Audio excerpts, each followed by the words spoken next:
Good morning and welcome to our daily devotional from Pilgrim Congregational Church. I'm Patrick Horn. Very glad to have you with us on this Friday, November the 4th, 2022, as we continue our look at the story of Jesus' exchange with the Sadducees in Luke chapter 20. This is the only time that the Sadducees are mentioned in the Gospel of Luke. And they have a question for him, I think not primarily to entrap him, except maybe to draw him into the debate that the Pharisees and the Sadducees had concerning the resurrection. The Sadducees, we are told in this passage, do not believe in the resurrection, and the Pharisees do. And so Jesus, having now become a very famous teacher or rabbi, the Sadducees may be wanting to force him to express his opinion on this dividing issue.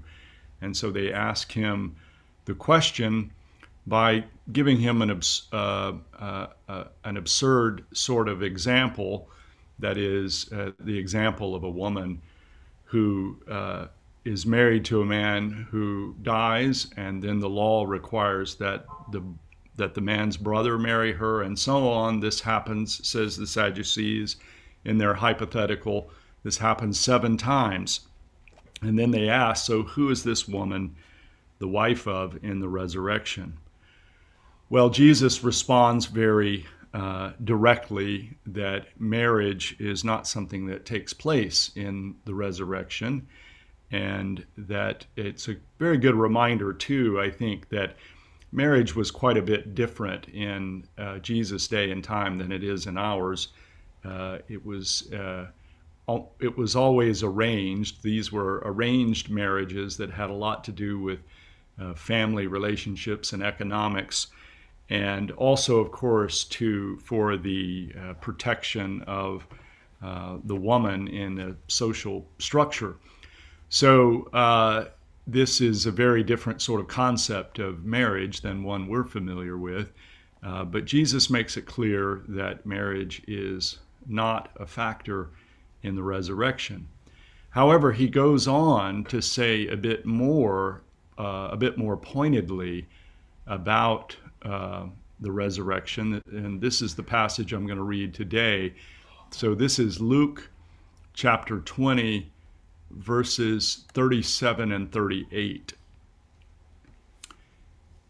Jesus is speaking, and he says, "And the fact that the dead are raised, Moses himself showed in the story about the bush, where he speaks of the Lord as the God of Abraham, the God of Isaac, and the God of Jacob. Now he is God not of the dead, but of the living, for to him all of them are alive."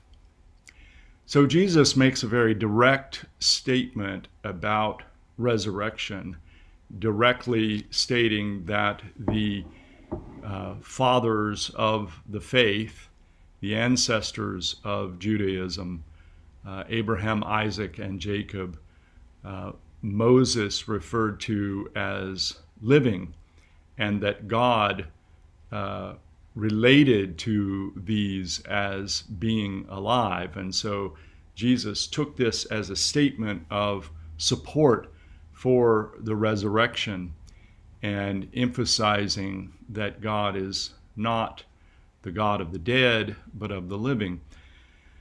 Well, this is, of course, quite a mystery to us in terms of our being able to offer a thorough explanation.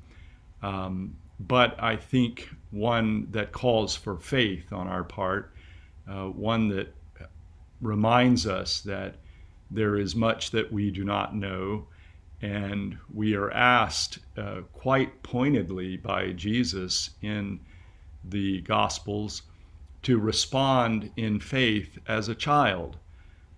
So it certainly might feel childish sometimes to assert the things that we are asked to assert in faith in the gospel.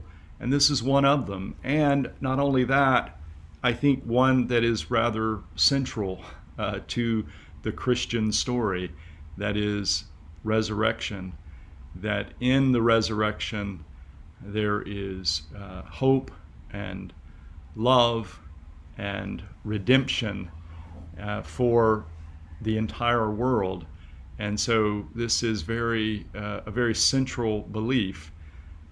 So moving forward, I hope it's a lesson for us in faith that we put our whole heart and our whole mind and strength into this idea of the resurrection and how we live and relate to one another and to God. Let's close with this prayer from Robert Hawker, a Puritan writing in the early 1800s. My Lord and my God, would I cry out under the same conscious shame of my dreadful unbelief as Thomas did? Yes, Lord, you are still ministering, still serving, and though I lose sight of you 1,000 and 10,000 times, it is plain and most evident that nothing but your strength could carry me through. In all the blessings of your finished redemption, you yourself are serving up grace to your people. You did first purchase all blessings with your blood, and now you live to see them administered by your Spirit. Precious Jesus, you are ever with me. By and by I will be with you. I will see you as you are, and I will awake with your likeness. Amen. Thank you for joining me this morning from Pilgrim Congregational Church. I'm Patrick Horn, and I hope that you have a very good day. Goodbye.